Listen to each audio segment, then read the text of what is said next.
شهر رمضان الذي أنزل فيه القرآن هدى للناس وبينات من الهدى والفرقان بسم الله الرحمن الرحيم. فمن Assalamualaikum شهد منكم warahmatullahi الشهر wabarakatuh. فليصم.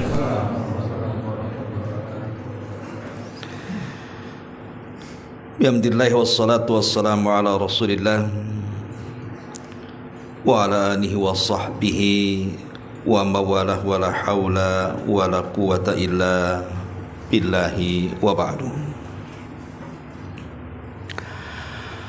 Alhamdulillah, segala puja dan puji hanya milik Allah subhanahu wa ta'ala. Salawat dan juga salam kita hadiahkan kepada Rasul kita Nabi besar Muhammad sallallahu alaihi wa ala alihi wasallam. Karena tinggal beberapa pertemuan lagi menjelang bulan suci Ramadan,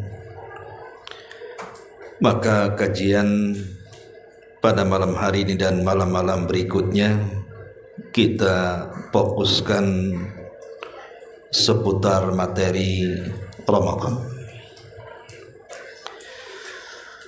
Karena bagaimanapun kalau bisa seorang muslim itu sebelum masuk bulan Ramadan harus punya rangsangan untuk beribadah di bulan Ramadan, dan itu dengan cara mengetahui ilmu yang harus dilakukan di bulan Ramadan. Ma'asyiral muslimin wal muslimat yang dimuliakan Allah subhanahu wa ta'ala, ada 10 ibadah di bulan Ramadan yang sangat dianjurkan untuk dilaksanakan. Dan pada 10 ibadah ini masing-masing ibadah memiliki fadilah, keutamaan dan manfaat sendiri-sendiri. Apa saja 10 ibadah yang sangat dianjurkan dilakukan di bulan Ramadan itu? Pertama, tentu apabila diingatkan atau disebutkan kalimat Ramadan, maka Ramadan itu identik dengan Al-Quran.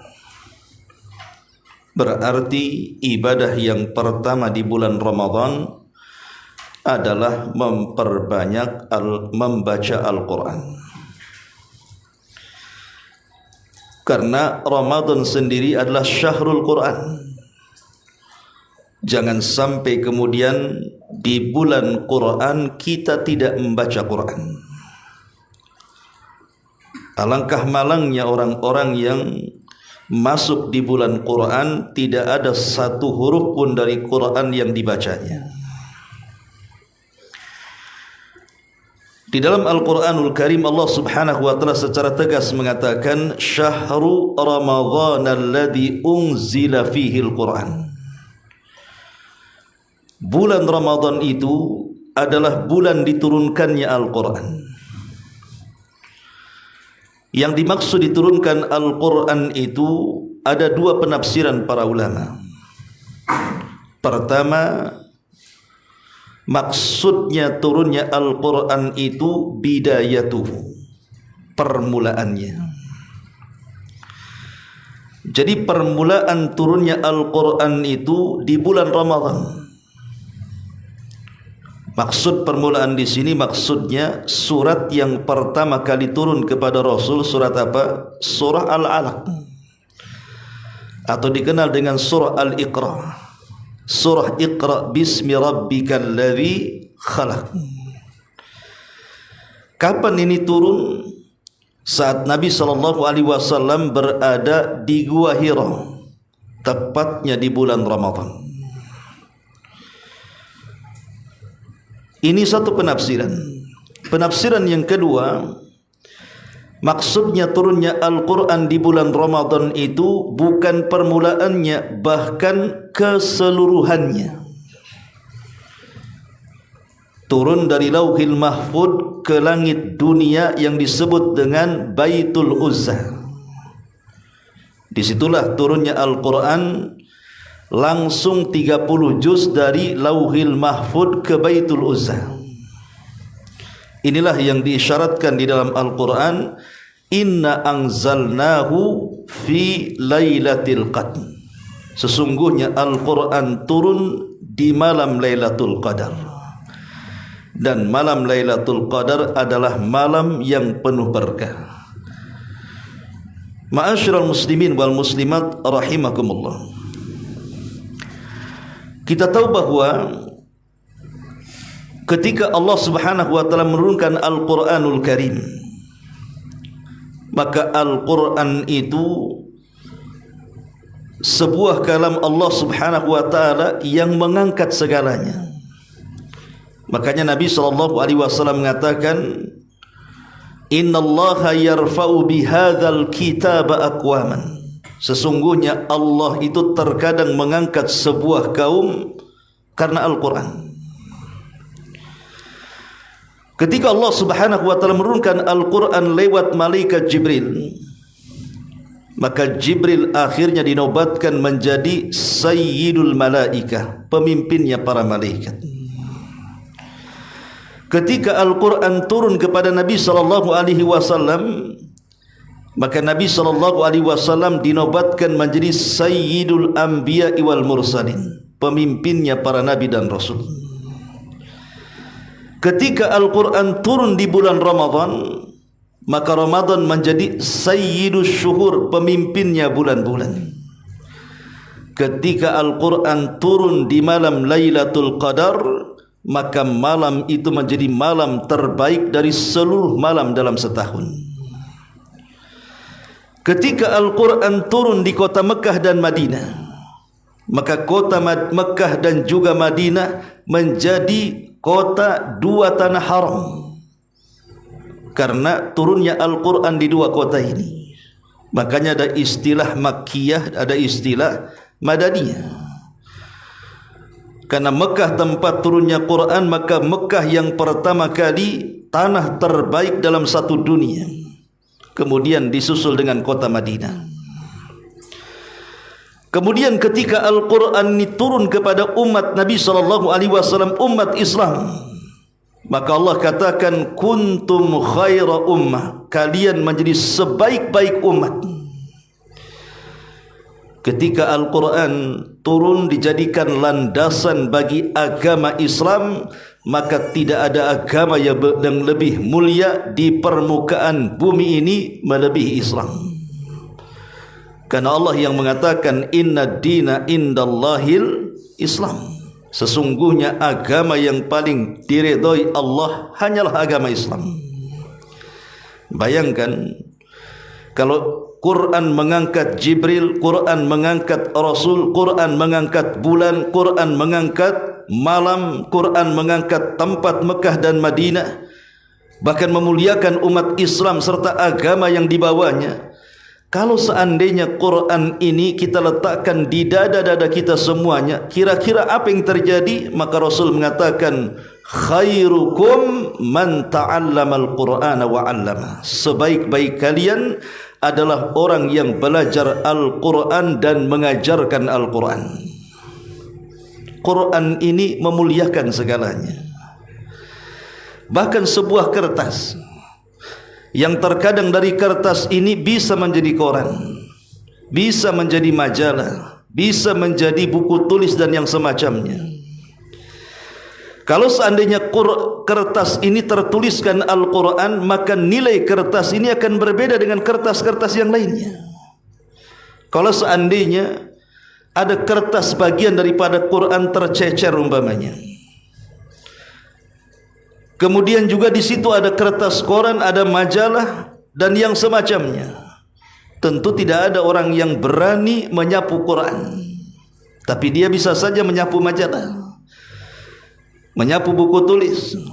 Tapi kalau ada ceceran Quran enggak berani, pasti diambil dan diletakkan di tempat yang layak.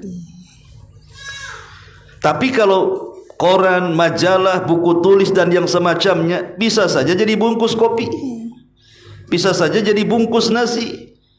Kalau seandainya ada warung kemudian membungkus nasi dengan Quran, wah bisa viral satu dunia tuh. Hebat kali tukang nasi itu.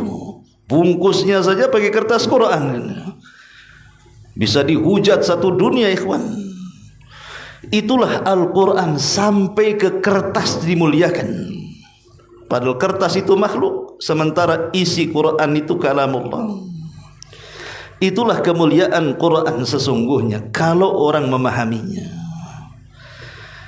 Makanya wajar di zaman Amirul Mukminin Umar bin Khattab radhiyallahu an, saat berjumpa dengan salah satu gubernur Mekah, Umar heran ketika itu kepada gubernur Mekah dan mengatakan, kau meninggalkan Mekah itu, siapa wakilmu di sana?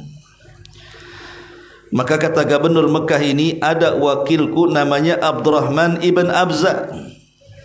Umar enggak kenal dan mengatakan, siapa Abdurrahman ibn Abza itu? Maka sang gubernur mengatakan, dulu dia mantan budak, wahai Amirul Mukminin, ku merdekakan dia dan sekarang menjadi wakilku di Mekah.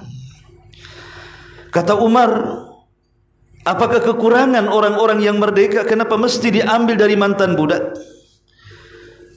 Maka sang gubernur mengatakan, bukan begitu wahai Amirul Mukminin, karena mantan budak yang kumerdekakan ini ada kelebihan dibandingkan orang-orang merdeka. Maka Umar mengatakan, lalu apa kelebihannya? Maka dia mengatakan, fa innahu alimun bi kitabillah wa alimun bi faraidillah. Dia itu wahai Amirul Mukminin pakarnya Quran, dan dia juga pakarnya ilmu faraid, dan kalau dia berhukum selalu berhukum dengan penuh keadilan. Dari sini Umar bin Khattab radhiyallahu an mengatakan, sadaqa Rasulullah sallallahu alaihi wasallam, innallaha yarfa'u bihadzal kitaba aqwaman wa yad'al akharin.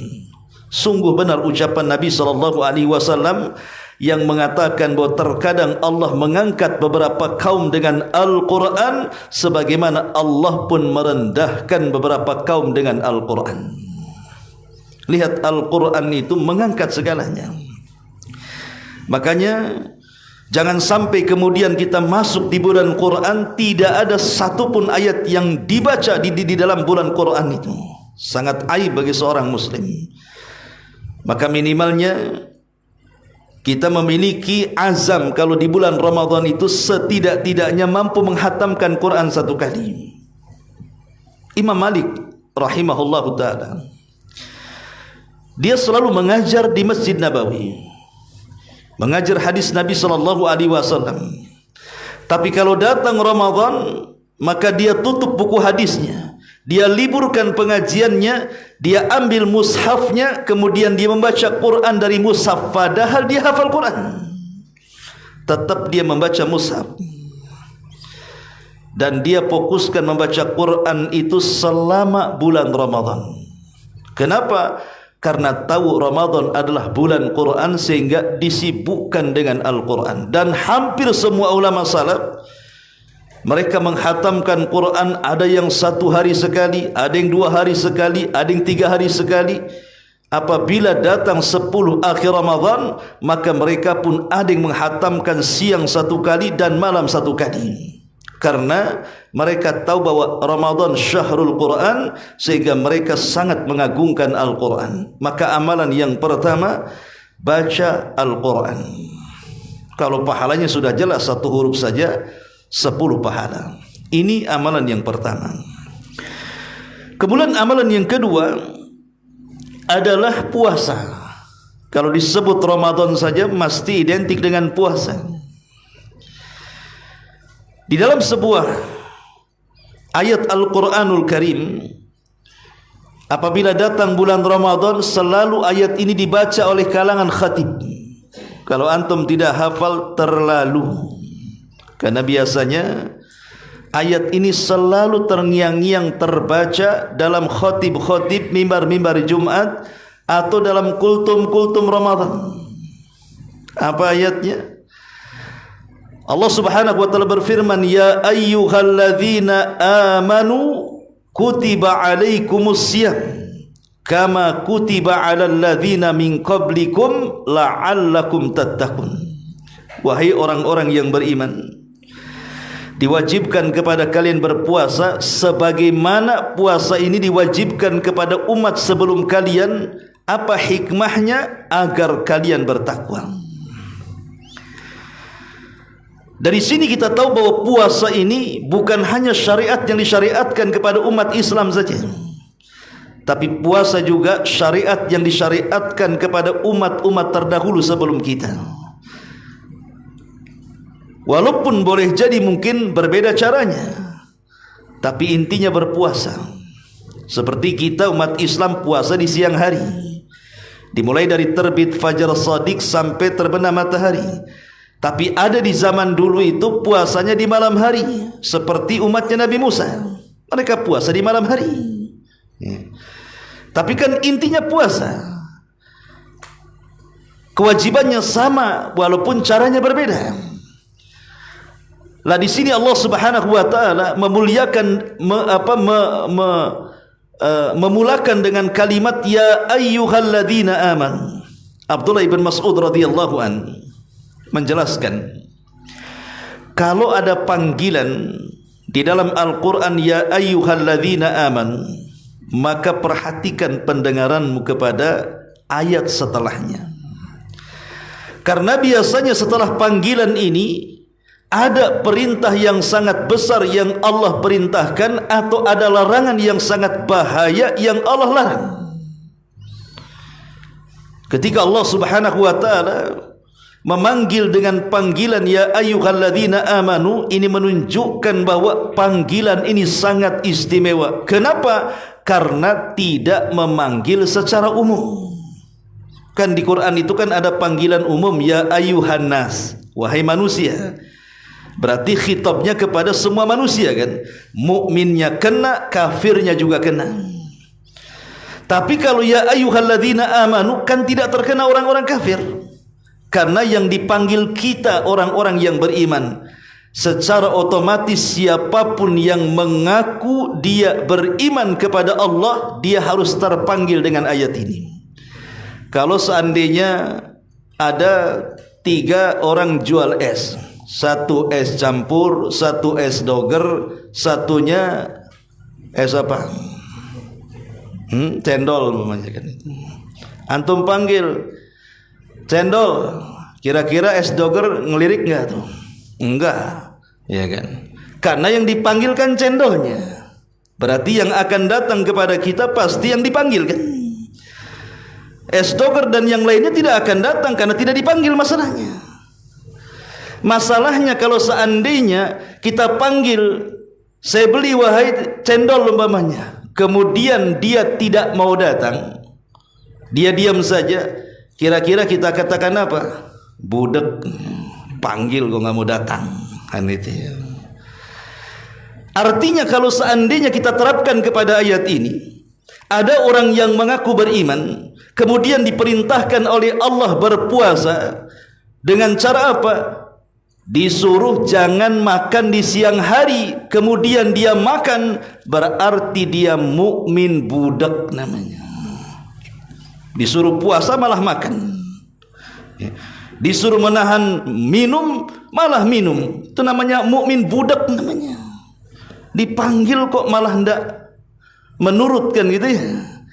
Lah ketika kita merasa beriman kepada Allah Azza wa Jal, berarti harus terpanggil dengan ayat ini. Apa panggilannya? Kutiba alaikumusiyam. Biasanya kalimat kutiba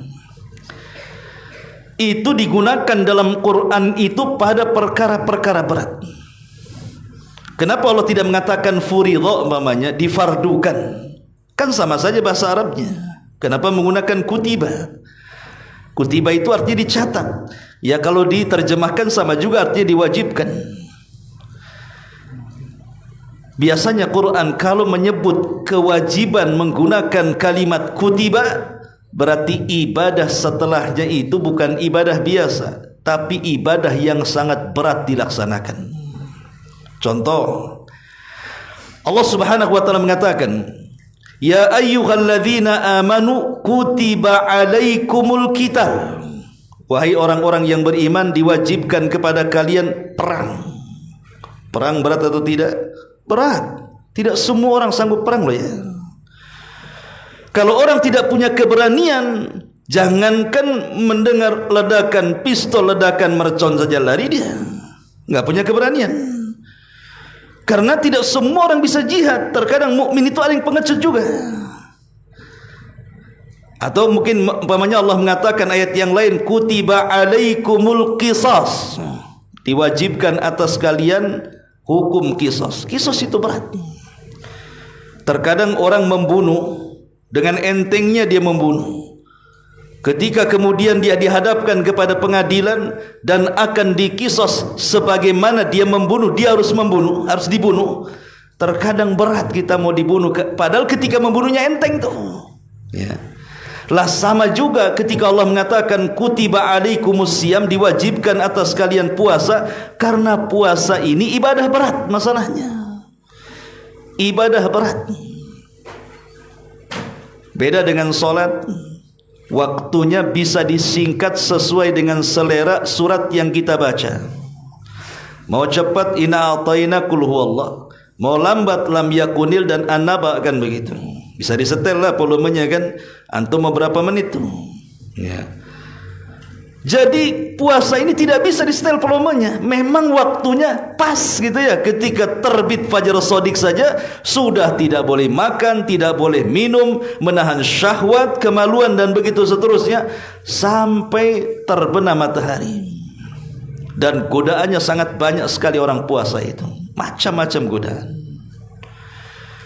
Karena yang namanya puasa itu kan ada dua jenis tuh. Ada puasa asal sah. Puasa asal sah itu yang penting antum menahan makan, menahan minum, menahan syahwat, sah-sah karena sudah mendatangkan rukun-rukunnya. Tapi apakah berpahala? Belum tentu. Karena Nabi SAW mengatakan rubba sa'imin laisa lahul jaza illal ju'i wal atas. Berapa banyak orang-orang yang berpuasa itu tidak mendapatkan ganjaran kecuali hanya menahan lapar dan dahaga saja. Jadi ada orang berpuasa itu asal sah saja. Tetapi ada juga orang yang memperhatikan bukan asal sah, tapi lebih daripada itu ingin juga berpahala. Dengan cara apa? Bukan hanya puasa fisiknya saja, menahan lapar, dahaga, syahwat dan begitu seterusnya, tapi dia juga mencoba menahan pandangannya. Dia tidak memandang sepandang-pandangnya. Dia coba menahan pendengarannya. Dia tidak mungkin mendengar sedengar-dengarnya. Dia coba kemudian menahan lisannya. Dia tidak bicara seomong-omongnya atau kaki selangkah-langkahnya. Tidak, dia akan mengerem. Maka itulah orang yang berpuasa bukan hanya sekedar sah dan tidaknya, tapi lebih daripada itu juga dia ingin mendapatkan pahala dalam puasanya. Oleh karena itulah maka puasa ini ibadah yang berat. Karena bukan hanya menahan lapar, dahaga, syahwat, tapi mata juga harus dijaga, telinga dijaga, pikiran dijaga, tangan dijaga, kaki dijaga, semua ikut puasa. Supaya bukan hanya sekedar sah, lebih daripada itu adalah berpahala. Makanya ibadah puasa menggunakan kalimat kutiba, diwajibkan. Kutiba alaikumusiyam, diwajibkan atas kalian berpuasa. Puasa ini ikhwan, banyak keistimewaan yang kita akan dapat. Pertama, puasa ini mengajarkan kepada kita keikhlasan yang dalam. Kenapa demikian? Karena satu-satunya ibadah dari rukun-rukun Islam itu yang paling rahasia adalah puasa. ibadah yang paling rahasia antara kita dengan Allah itu hanya puasa. Kalau solat tidak rahasia, nampak orangnya sedang solat dia. Kalau zakat juga nampak harta yang dibawanya. Apalagi haji yang ngantar orang sekampung, nampak lagi kan begitu ya. Tapi puasa macam mana caranya? Puasa itu baru tampak kalau dia ngaku. Ngaku pun belum tentu jujur. Bisa saja kemudian jam 8 makan, kemudian siang-siang pura-pura bibir dilap biar kering, kemudian banyak meludah, kalau kena angin pura-pura miring, kayak lemas gitu ya.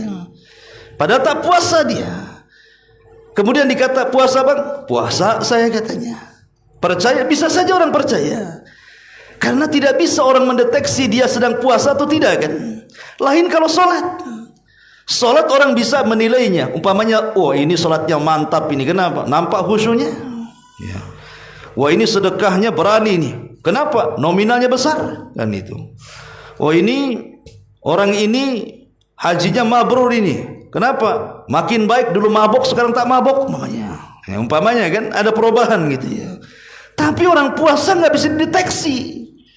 Walaupun dia ngaku puasa belum tentu benar pengakuannya.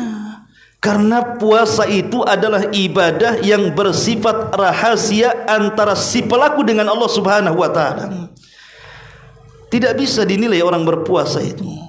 Dia bisa berpura-pura dan bisa sungguh-sungguh.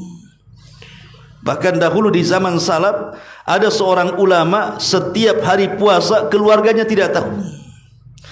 Jadi dia minta kepada keluarganya nasi yang biasa dimakan untuk sarapan pagi minta dibungkus.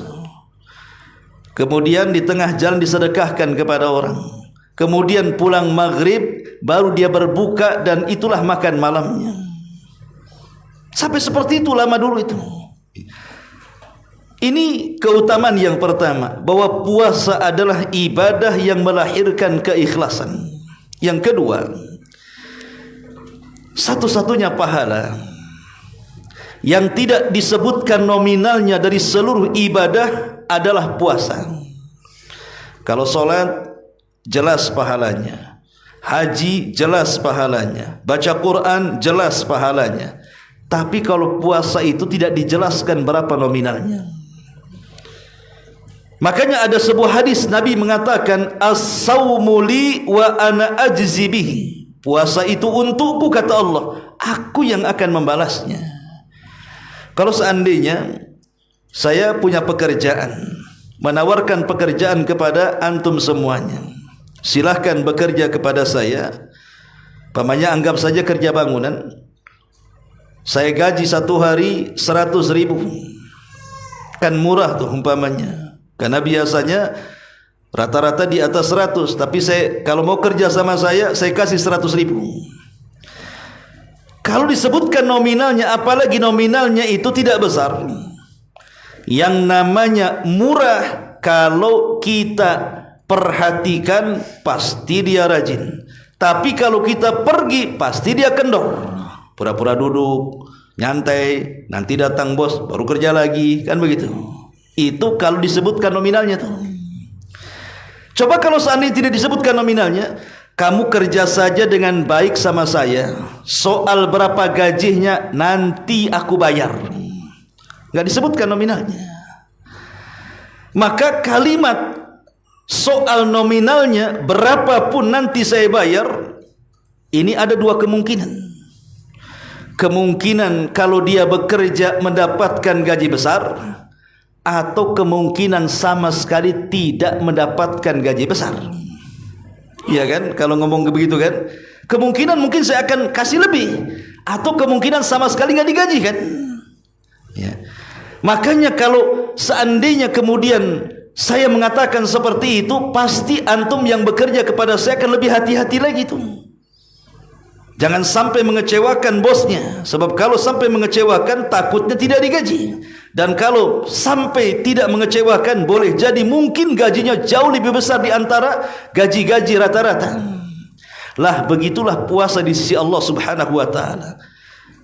Bisa saja kalimat aku yang akan menggajinya, kita akan mendapatkan pahala yang sangat besar sekali, atau boleh jadi sama sekali tidak dapat apa-apa. Berapa banyak orang yang berpuasa tidak berpahala kecuali hanya menahan lapar dan dahaga saja. Sampai-sampai seorang ulama memberikan catatan, apa maksudnya puasa untukku dan aku yang akan membalasnya kelak pada hari kiamat? Apabila manusia dikumpulkan di sebuah tempat namanya kontor. Kontor itu melewati titian, dan sudah berhasil dia melewati titian, tetapi sebelum berjejer di pintu-pintu sorga itu, maka mereka harus melewati satu tempat yang disebut kontor.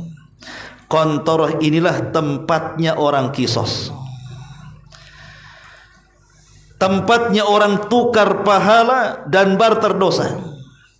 Di tempat inilah akan ketemu orang yang zalim dan orang yang dizalimi, orang yang menyakiti dan orang yang disakiti, orang yang membunuh dan orang yang dibunuh, orang yang menganiaya dan orang yang teraniaya, akan dipertemukan di kontor ini. Jadi sebelum kita melangkahkan ke sorga, tiba-tiba ada yang menghadang. Dulu engkau menghina saya, sekarang mana pahalamu? Akhirnya dia bayar dengan pahalanya sebagai permintaan maaf. Setelah dibayar pahalanya, baru melangkah 2 langkah, kemudian dicegat lagi. Dulu kau yang memukulku, mana bayaranmu? Akhirnya sebagai bentuk permintaan maaf dikasihnya lagi pahalanya. Sampai akhirnya ludes, tidak ada pahala kecuali diberikan kepada orang-orang yang pernah dizaliminya di dunia. Masalahnya yang nuntut dia masih ada. Ketika kemudian dituntut, dulu engkau yang menggibah saya, mana pahalamu? Dia mengatakan, aku tak punya pahala, sudah habis ku bagi-bagikan. Maka orang yang menuntut mengatakan, tak ada masalah, kau tidak berikan kau pahalamu kepadaku, yang jelas ku titipkan dosaku, ambil olehmu. Akhirnya hilang pahalanya, dosa orang pula dipikul dia. Itulah yang disebut dengan muflis, orang yang bankrupt. Orang bankrupt kan begitu, modal habis, hutang pula segudang. Itulah orang bankrupt namanya, ya. Dalam bahasa hadis sebut muflis namanya, orang bangkrut. Ketika orang ini sudah putus asa nih, pahala sudah habis, dosa orang ditanggung dia, dia pun berpikir nerakalah tempatnya, pasti dia akan kembali ke belakang untuk masuk ke dalam neraka. Tiba-tiba Allah Subhanahu wa ta'ala menghadang dia dan mengatakan, engkau masih memiliki pahala yang sangat banyak. Kemudian Allah singkapkan pahalanya, rupanya itulah pahala puasa dia. Akhirnya dia pun tertolong tidak jadi masuk neraka karena pahala puasa yang ditampakkan Allah kepadanya. Itulah makna puasa untukku dan aku yang akan membalasnya. Lihat bagaimana pahala puasa ini luar biasa, ikhwatu fiddin yang dimuliakan Allah Subhanahu wa ta'ala.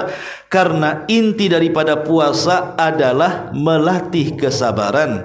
Dan Allah mengatakan, innama yuwaffas sabiruna ajrahum bighairi hisab. Sesungguhnya kami akan balas orang-orang yang sabar itu tanpa batas. Bayangkan.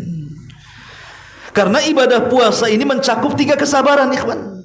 Kan sabar itu ada 3 jenis tuh.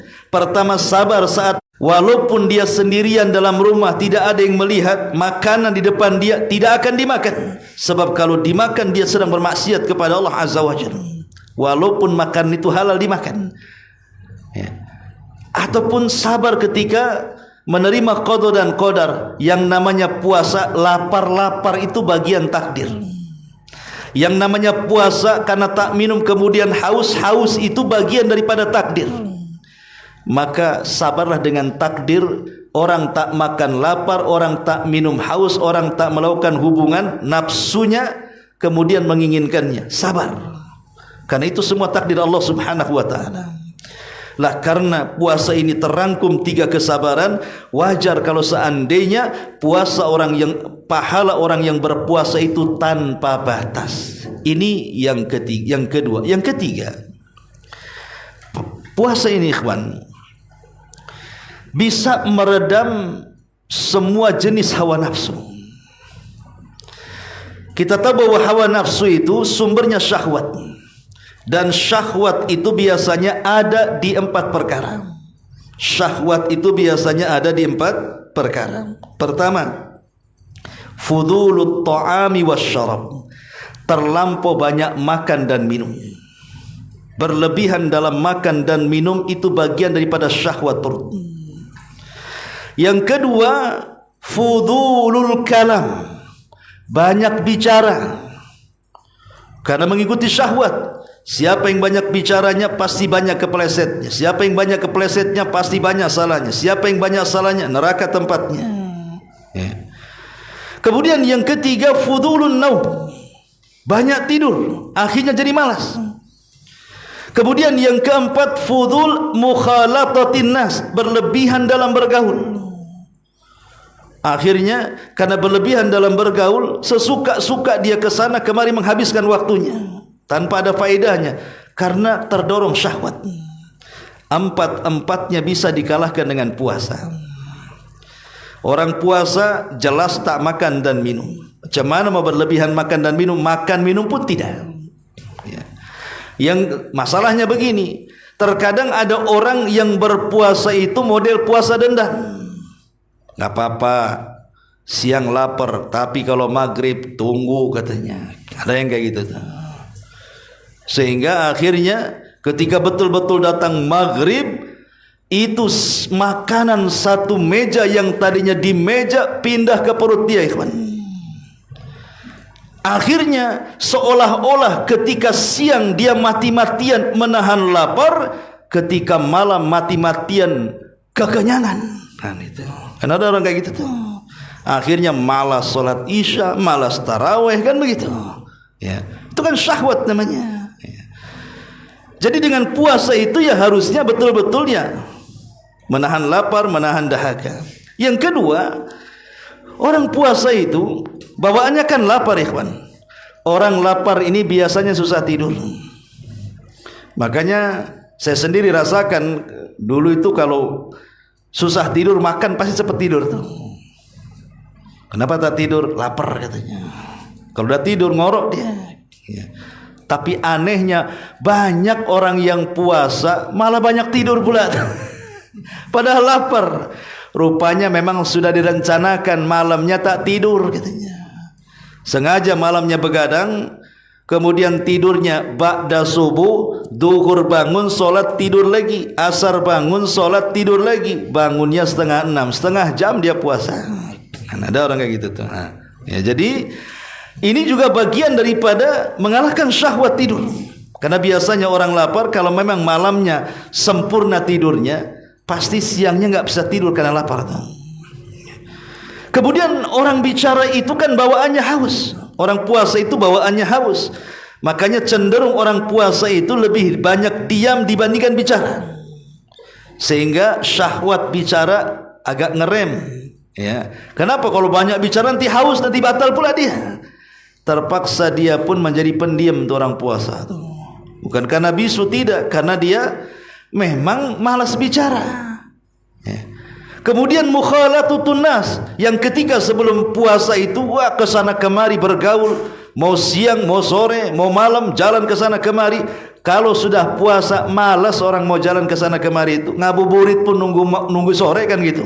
Masa antum ngabuburit jam 12? Ya kan? Itu mau cari mati puasanya kan itu. Hauslah di jalan kan itu. Lah, 4 syahwat ini bisa ditundukkan dengan puasa. Luar biasa. Belum lagi syahwat kemaluan.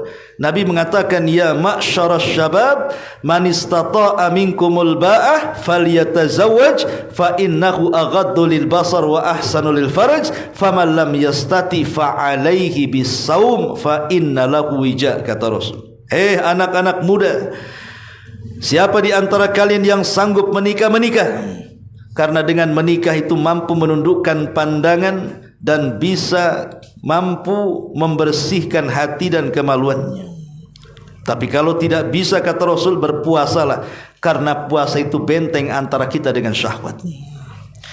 Ma'asyiral muslimin yang dimuliakan Allah Subhanahu wa taala, ini yang kedua, ibadah yang selalu dilakukan di bulan Ramadan adalah berpuasa. Yang ketiga, Kalau disebut Ramadan pasti ingat dengan tarawih. Pasti ingat dengan tarawih kan gitu. Ya. Dan tarawih ini sebenarnya solat tahajud yang dikedepankan. Dan subhanallah, kalau di hari-hari biasa rasa-rasanya sedikit sekali orang-orang yang bangun tengah malam kemudian tahajud itu. Andai kata bangun pun bukan untuk tahajud, numpang kencing tidur lagi, itu umumnya. Walaupun seandainya tidak numpang kencing karena tidak bisa tidur pun tidak mau orang dia itu tahajud tuh. Umumnya seperti itu.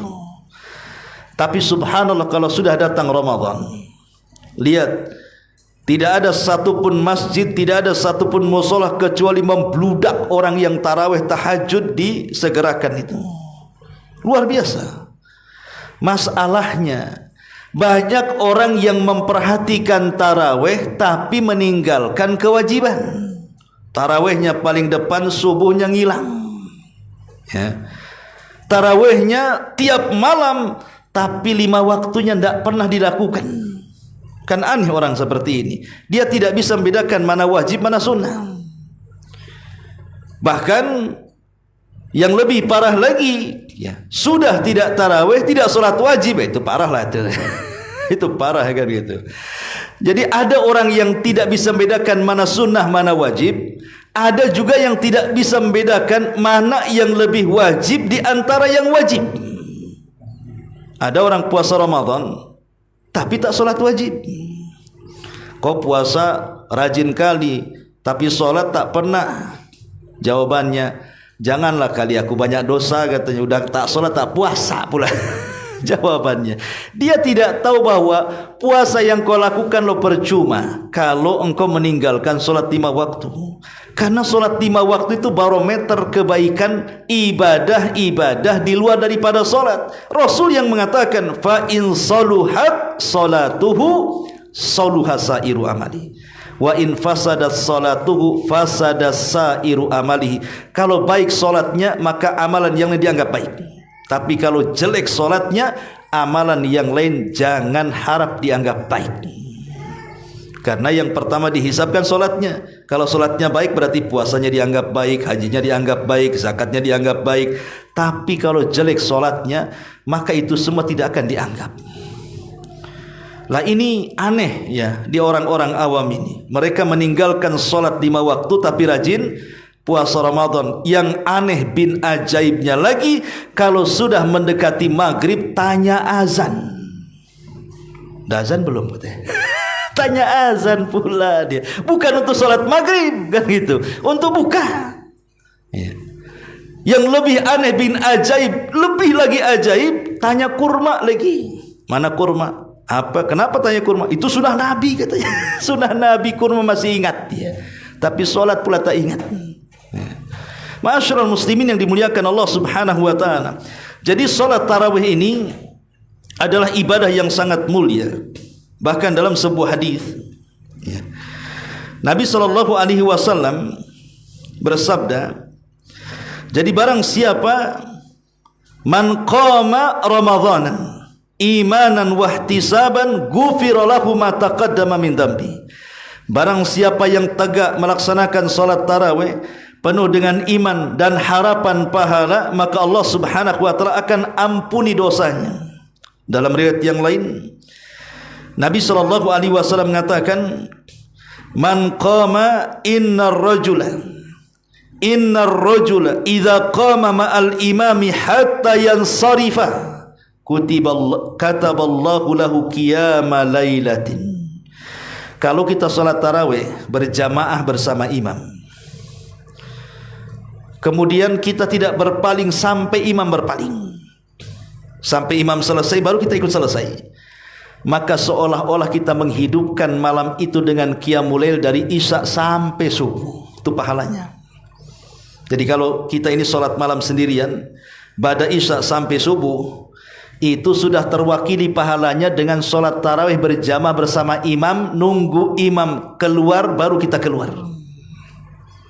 Luar biasa ikhwan, ya. Makanya sangat aneh ada orang yang berkeyakinan saya sholat 11 rakaat, imamnya pula 23 rakaat. karena merasa 11 rakaat, pas 11 rakaat pulang dia tidak akan dapat pahala ini, karena syaratnya harus berpaling bersama imam. Tidak ada masalah 23 rakaat, emangnya kenapa? Itu kan masalah khilafiyah saja ya. Yang salah itu yang tidak tarawih, itu maksudnya. Kalau masih sholat kan, karena sholat malam itu hakikatnya sebenarnya 2 rakaat salam tanpa berbilang. Cuman angka yang dipilih Nabi itu 11 rakaat. Bukan 11 rakaat itu bentuk perintah sholatlah malam 11 rakaat, nggak ada hadisnya kayak gitu. Aisyah menceritakan Rasul kalau sholat malam tidak lebih dari 11 rakaat. Ini penghabaran, berarti angka itu yang dipilih Nabi. Bukan kemudian angka itu jadi patokan yang di luar 11 sesat, bukan begitu ya. Karena di zaman Umar ketika Ubay menjadi imam justru 23 rakaat kan begitu. Apa sahabat tidak paham dengan sabda Nabi ya? Ma'asyiral muslimin yang dimuliakan Allah Subhanahu wa taala, ini yang ketiga salat tarawih. Kemudian yang keempat, kalau kita bicara soal Ramadan, maka pasti kita diingatkan dengan malam Lailatul Qadar.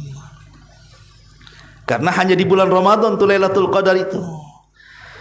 Dan para ulama, pendapat mayoritas para ulama mengatakan bahwa Lailatul Qadar itu terjadi di 10 akhir Ramadan. Tepatnya di tanggal-tanggal ganjil 21, 23, 25, 27, 29. Tapi ulama mengatakan orang yang mencari Lailatul Qadar, dia akan mendapat Lailatul Qadar kalau dia mencari mulai dari awal Ramadan. Dari awal Ramadan dia sudah mencari.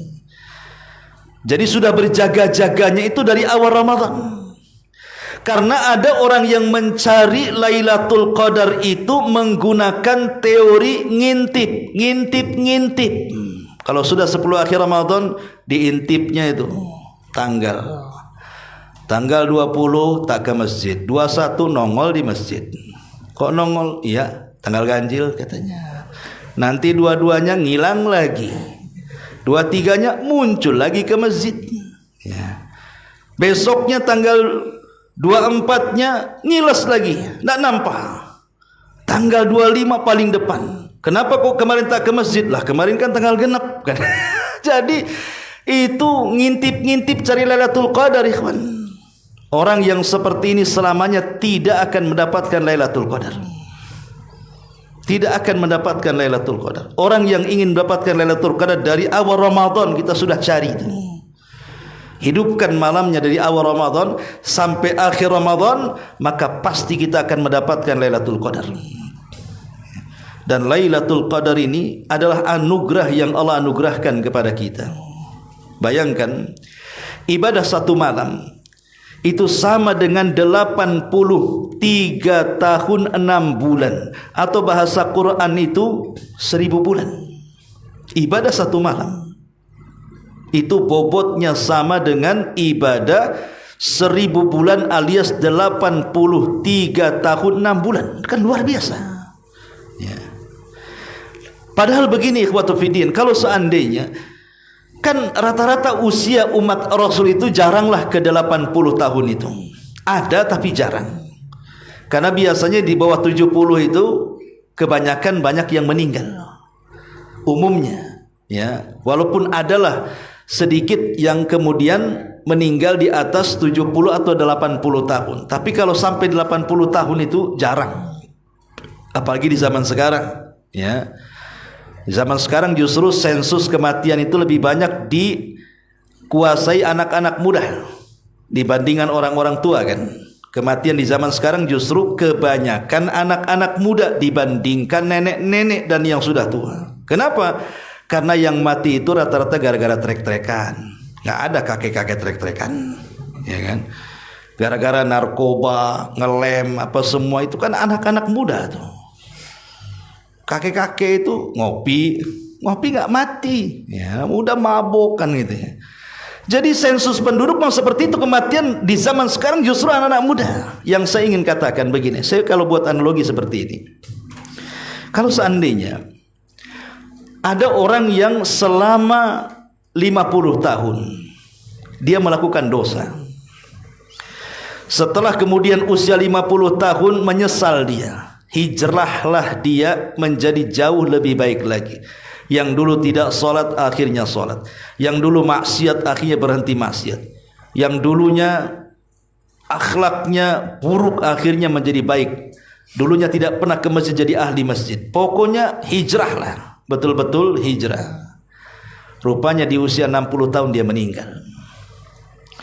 Secara teori dagang, ya, ini kemaksiatan yang 50 tahun belum bisa ditebus dengan 10 kebaikan kan? Teori dagang kan seperti itu. Ini modal banyak, untung baru sedikit kan begitu ya? Belum balik ini modalnya. Mungkin bahasanya seperti itu. Ya. Tetapi karena Allah itu Rahim, Allah itu zat yang maha penyayang dengan hamba-hambanya, Allah ciptakan ada beberapa waktu yang sangat istimewa. Dalam hari saja ada jam yang sangat istimewa seperti sepertiga malam akhir. Dalam satu pekan saja ada waktu yang istimewa seperti hari Jumat. Maka dalam setahun juga ada malam yang sangat istimewa yang disebut dengan malam Lailatul Qadar. Lah malam Lailatul Qadar inilah kalau kita mampu mendapatkan satu malam itu, kemudian kita bisa mendapatkan pahala sebanyak 83 tahun, maka ini sudah balik modal, bahkan untung lagi. Itu kalau 1 tahun kita dapat. Gimana kalau Ramadan tahun depan dapat lagi, kemudian Ramadan tahun depannya dapat lagi. Karena kan asbab nuzulnya surah Al-Qadar itu. Jadi Nabi SAW satu hari menceritakan di hadapan para sahabat tentang 2 orang Bani Israel yang tidak pernah bermaksiat kepada Allah selama 84 tahun lebih. Tidak pernah maksiat. Sejak dia lahir sampai dia mati, betul-betul semua kehidupannya hanya untuk ibadah dan ibadah saja. Jadi sahabat heran, masa ada orang yang tidak pernah maksiat itu. Lah di tengah-tengah keheranan para sahabat, Jibril datang menemui Nabi. Kemudian mengatakan, katakan kepada para sahabat umatmu wahai Muhammad, sesungguhnya Allah telah menurunkan Al-Quran, Inna anzalnahu fi lailatul qadr wa ma adraka ma lailatul qadr, lailatul qadri khairun min alfi syahrin. Justru umatmu lebih mengherankan dibandingkan umat dulu yang 83 tahun tidak maksiat hanya untuk ibadah saja. Justru kita yang lebih mengherankan. Kenapa? Karena satu malam bisa menjangkau orang itu. Satu malam saja kita bisa menjangkau, apa lebih heran lagi kan begitu? Lebih menakjubkan lagi kalau mereka beribadah 83 tahun, kita tidak perlu. Satu malam saja sama dengan mereka, bahkan lebih daripada mereka. Itulah yang disebut dengan malam Lailatul Qadar, dan pembahasannya panjang. Kemudian juga yang keempat, yang kelima, Ramadan ini identik dengan mustajab doa, ikhwan. Doa kita ini akan dikabulkan. Makanya Rasul mengatakan salasu da'awatin mustajabah. Ada 3 doa yang kalau dipanjatkan dipastikan dikabulkan doanya. Salah satunya Rasul mengatakan apa? Da'watus shaim inda fitrihi. Doa orang yang berpuasa saat berbuka. Itu sangat mustajab. Makanya para ulama menasihatkan kepada kita, kalau datang bulan Ramadan, maka setiap hari lewat di bulan Ramadan itu jangan pernah meninggalkan 3 waktu untuk berdoa. Dan kita sanggup melakukannya. Pertama, berdoalah sebelum berbuka. Yang kedua, berdoalah di sepertiga malam akhir. Yang ketiga, berdoalah selepas sholat fajar sampai terbit matahari. Ini waktu mustajab. Ya. Kalau datang menjelang maghrib, menjelang kita berbuka, berdoalah kepada Allah. Apa yang harus kita berdoa kepada Allah di waktu menjelang berbuka 5 menit atau 10 menit itu? Ulama mengatakan, berdoalah dengan doa seperti ini. Allahumma a'tik riqabana minan nar. Ya Allah, merdekakan aku dari api neraka. Doakan juga yang lainnya. Ya Allah, merdekakan orang tuaku, ayah ibuku dari neraka. Merdekakan juga pasangan aku, istri aku, suamiku dan anak-anakku dari api neraka. Kenapa? Ini doa yang paling baik dan indah dipanjatkan saat itu, karena Rasul yang mengatakan, sesungguhnya di bulan Ramadan ini ada orang-orang yang dimerdekakan setiap malamnya oleh Allah Subhanahu wa taala dari api neraka. Setiap malamnya. Lillahi utaqa'u minan nar wa dzalika kulla lailati min Ramadan, kata Rasul. Allah itu setiap malam di bulan Ramadan akan memerdekakan hamba-hambanya dari api neraka. Dan malam itu dimulai dari masuknya waktu maghrib. Ya, coba bayangkan seandainya 1 bulan full kita mengatakan, ya Allah, bebaskan aku dari neraka, bebaskan orang tuaku dari neraka, bebaskan anak istriku dari neraka. Tidak mungkin dari 30 hari tidak ada satu pun doa yang diijabah. Pasti akan diijabah kan? Karena doa itu hakikatnya mengetuk pintu langit. Logikanya kalau antum mengetuk pintu saya, mungkin sekali nggak dibuka, 2 kali nggak dibuka, lama-lama dibuka juga, ya kawan. Dan kalau seandainya 1 bulan 1 hari saja dikabulkan doa kita, boleh jadi ikhwatu fiddin kita tidak mungkin selamanya dimasukkan ke dalam neraka. Kalau doa itu dikabulkan, cukup sekali saja dikabulkan. Ya Allah, bebaskan aku dari neraka. Allah katakan, ya, kau terbebas dari api neraka, maka selamanya kita tidak akan masuk neraka. Inilah yang harus kita panjatkan. Kemudian nanti masuk di sepertiga malam akhir. Di bulan Ramadan akan berbeda di luar Ramadan. Karena di luar Ramadan untuk bangun di sepertiga malam akhir itu susahnya, na'udzubillah. Tapi kalau sudah Ramadan, mau tidak mau kita harus bangun, karena itu waktu sahur. Gak bangun aja dibangunin, dikentongin malah suruh bangun, bahkan dilaguin tuh malah kan, di corong-corong masjid itu suruh bangun, ya. Bahkan keluarga pun membangunkan. Mau tidak mau kita bangun kan. Tidak mungkin kita bangun hanya sekedar sahur saja. Lebih daripada itu, sebelum sahur berdoalah kepada Allah Azza wa Jalla agar dosa-dosa kita diampuni. Kemudian ada waktu setelah subuh menjelang sampai menjelang matahari terbit. Itulah waktu yang disebut dengan waktu berkah. Rasul mengatakan, Allahumma barik li ummati fi bukuriha. Ya Allah, berkahi umatku di waktu paginya. Maka kata ulama, di bulan Ramadan jangan tinggalkan 3 waktu untuk berdoa di sini. Karena doa di bulan Ramadan itu mustajab. Kenapa? Karena ayat tentang pengabulan doa itu terapit di antara ayat-ayat Ramadan. Ayat pengabulan doa itu terapit di antara ayat-ayat Ramadan. Apa ayatnya? Wa idza sa'alaka ibadi anni fa inni qarib ujibu da'watad da'i idza da'an falyastajibuli wal yu'minu bila'allahum yarshudun. Apabila hamba-hambaku ya Muhammad bertanya soal aku, katakan aku dekat, kata Allah. Akulah yang mengijabah setiap doa orang-orang yang berdoa kepadaku. Ayat ini terjepit di antara ayat-ayat Ramadan. Ayat yang pertama mulai dari syahrul Ramadan alladzi unzila fihi al-Quran sampai kepada uhillat lakum lailatas siyam, dihalalkan di malam hari puasa menggauli istri. Tengah-tengahnya wa idza sa'alaka ibadi anni, apabila hamba-hambaku bertanya soal aku, katakan aku dekat. Aku yang mengabulkan doa setiap orang yang berdoa kepadaku. Ketika ayat soal pengabulan doa terjepit di antara 2 ayat Ramadan, menunjukkan bahwa berdoa di bulan Ramadan itu lebih mustajab dibandingkan berdoa di bulan-bulan yang lainnya. Itu maksudnya. Ini amalan yang kelima. Amalan yang keenam, sedekah. Ya. Sedekah adalah amalan yang sangat istimewa. Kenapa?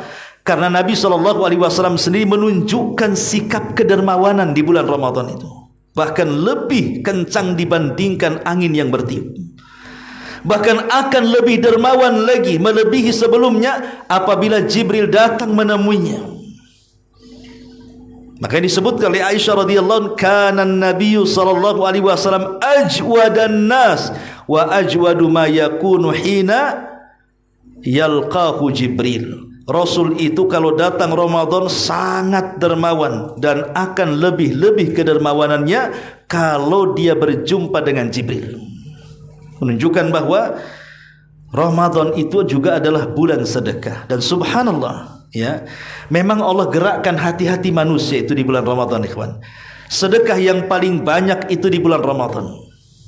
Hampir tiap masjid, tiap musola tuh kalau kita mau berbuka, ndak usah mikir makan apa, minum apa, datang aja ke masjid. Udah berserak tuh makanan dengan berbagai macam minuman yang berwarna tuh. Dari gorengan ya sampai rebusan ada tuh. Siapa yang menggerakkan orang itu coba untuk bersedekah? Lah ini kan memang menunjukkan bahwa Ramadan itu adalah bulan sedekah. Tapi coba kalau antum di luar Ramadan, antum puasa Senin Kamis, datanglah ke masjid yang paling dekat ya. Jemplang-jempling paling tinggi, antum minum air wudu itu itu batalin puasa. Nggak ada orang sedekah di luar Ramadan ya. Makanya kalau Ramadan itu kan bulan sedekah, maka ini kesempatan karena pahala orang bersedekah di bulan Ramadan itu dilipat gandakan. Makanya ada orang yang memplanning zakat fitrah, zakat mal itu terkadang tidak dikeluarkan kecuali Ramadan, terutama 10 akhir Ramadan, karena mengambil fadilah waktunya itu.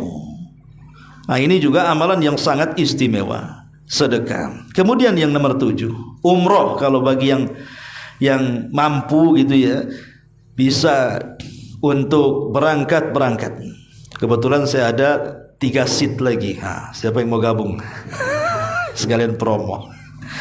Jadi umroh di bulan Ramadan, kita tahu bahwa memang Ramadan itu tidak bisa haji. Dari rukun Islam 4 bisa dilakukan di bulan Ramadan, 1 pula tak bisa. Syahadat bisa dilakukan Ramadan, puasa bisa, solat bisa, zakat bisa, haji pula tak bisa. Tapi bukan tak bisa secara pelaksanaannya, tapi kita bisa mendapatkan secara pahalanya. Kenapa? Karena umroh di bulan Ramadan itu sama dengan haji bersama Nabi pahalanya. Siapa yang umroh di bulan Ramadan, itu pahalanya sama dengan haji bersama Nabi lagi. Coba bayangkan. Jadi intinya sebenarnya kalau kita gabung bahwa ada amalan yang sebanding dengan pahala ibadah haji, seolah-olah apa? Ramadan itu menyempurnakan rukun Islam kan? Karena bisa syahadat, bisa sholat, bisa puasa, bisa zakat, dan bisa haji walaupun hanya pahalanya saja ya. Tergabunglah rukun Islam di bulan Ramadan ini. Ma'asyiral muslimin wal muslimat rahimakumullah. Kemudian yang nomor 8, ada ibadah i'tikaf. Ya, i'tikaf ini maksudnya luzumul masjid taqarruban ilallah. Memang ada niat tinggal di masjid dalam rangka mendekatkan diri kepada Allah. Ya bisa 1 jam, 2 jam, 3 jam gitu ya. Walaupun yang paling afdol adalah 10 akhir Ramadan dari tanggal 20 sampai malam 1 Syawal. Itu yang paling afdol. Ya, dan enggak keluar. Tapi bukan berarti i'tikaf sejam tidak boleh, boleh. I'tikaf 2 jam boleh, i'tikaf malamnya saja boleh, i'tikaf siangnya saja boleh, tapi di masjid, bukan di kamar. Antum bukan di kamar, bukan i'tikaf, selimutan antum ya. Jadi maksudnya menyengaja datang ke masjid. Makanya kebiasaan para ulama dulu, kalau di bulan Ramadan itu mereka lebih banyak tinggal di masjid. Kenapa? Karena sedikit maksiatnya. Kalau orang lebih banyak tinggal di masjid itu kan sedikit maksiatnya, karena rangsangannya pasti ibadah saja di masjid itu. Tapi kalau kemudian ke mall, ke pasar, itu bahaya, itu banyak maksiat tuh ya. Maka ini juga salah satu ibadah, dan i'tikaf ini salah satu fardu sunnah muakkadah. Rasul tidak pernah meninggalkan i'tikaf sampai mati, bahkan diteruskan oleh istri-istrinya i'tikaf itu ya. Kemudian juga yang nomor berapa? Nomor 9 adalah memperbanyak zikir di bulan Ramadan. Ya, zikir ini dengan segala jenisnya, tasbihnya, takbirnya, tahlilnya. Pokoknya kalau bisa di bulan Ramadan ini lisan kita ini basah dengan zikir, ya tidak siangnya malamnya, semua waktu, terutama meminta ampun dengan memperbanyak istighfar. Karena Ramadan itu siangnya siang ampunan, malamnya juga malam ampunan. Seolah-olah 24 jam itu Ramadan adalah waktu ampunan. Karena Rasul yang mengatakan, dalam hadis Rasul mengatakan, man shoma ramadanan, wa fi riwayatin man qama ramadanan, wa fi riwayatin man qama lailata qadrin imanan wa ihtisaban ghufira lahu ma taqaddama min dhanbi.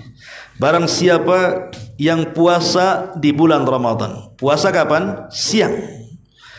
Barang siapa, dalam riwayat, dia menegakkan tarawih. Kapan tarawih? Malam. Dalam riwayat, barang siapa yang menegakkan Lailatul Qadar. Kapan Lailatul Qadar? Malam. Penuh iman dan mengharap pahala Allah, Allah akan gugurkan dosa-dosanya. Lihat, siangnya menjadi penggugur dosa dengan puasa, malamnya menjadi penggugur dosa dengan qiyamul lail. Jadi seolah-olah 24 jam Ramadan itu menggugurkan dosa. Makanya kenapa Ramadan disebut Ramadan, diambil dari ra mim dhad ramadha yarmadu ramadhanan, artinya pembakaran dosa. Makanya kenapa disebut Ramadan? Karena bulan itu pembakaran dosa. Dengan cara apa? Perbanyak istighfar. Minta kepada Allah agar dosa-dosa kita diampuni. Dan yang terakhir, tentunya juga yang harus kita lakukan di bulan Ramadan adalah dengan menambahkan solat sunnah yang lainnya. Bukan hanya tarawih saja. Ya, tarawih itu kan bagian daripada solat sunnah. Tapi solat sunnah itu banyak. Ada solat sunnah di siang hari seperti duha, tahiyatul masjid, solat sunnah wudu dan begitu seterusnya. Di malam hari ada witir, ada tahajudnya. Karena Rasul yang mengatakan, wa ma yazalu abdi yataqarrabu bin nawafil hatta uhibbahu. Apabila ada hamba menambah dari yang wajib kepada yang sunnah-sunnah. Jadi kalau dia sudah 5 waktunya sudah oke, kemudian ditambah dengan sunnah siang dan malamnya, maka ketika itu Allah makin cinta dengan kita. Dan kalau Allah sudah cinta dengan kita, Allah akan jaga pandangan kita, Allah akan jaga tangan kita, Allah akan jaga kaki kita. Dan kalau kita meminta, pasti Allah kabulkan. Dan kalau kita minta perlindungan, pasti Allah lindungi. Begitu hadisnya. Oleh karena itulah, maka inilah di antara 10 ibadah yang disebutkan para ulama jangan sampai ditinggalkan di bulan Ramadan. Dan banyak lagi ibadah-ibadah yang lainnya. Ini di antara 10 ibadah pilihan yang disebutkan oleh para ulama untuk dilakukan di bulan Ramadan. Wallahu a'lam bishawab. Ini yang bisa sampaikan. Insyaallah mungkin minggu depan kita bicara tentang masalah puasa dan hukum-hukumnya, dari pembatal-pembatalnya, sunnah-sunnahnya dan begitu seterusnya. Wallahu a'lam bishawab. Sampai di sini, mudah-mudahan ada manfaatnya. Subhanaka wa bihamdika asyhadu an la ilaha illa anta astaghfiruka wa atubu ilaik. Allahu taala alam. Assalamualaikum warahmatullahi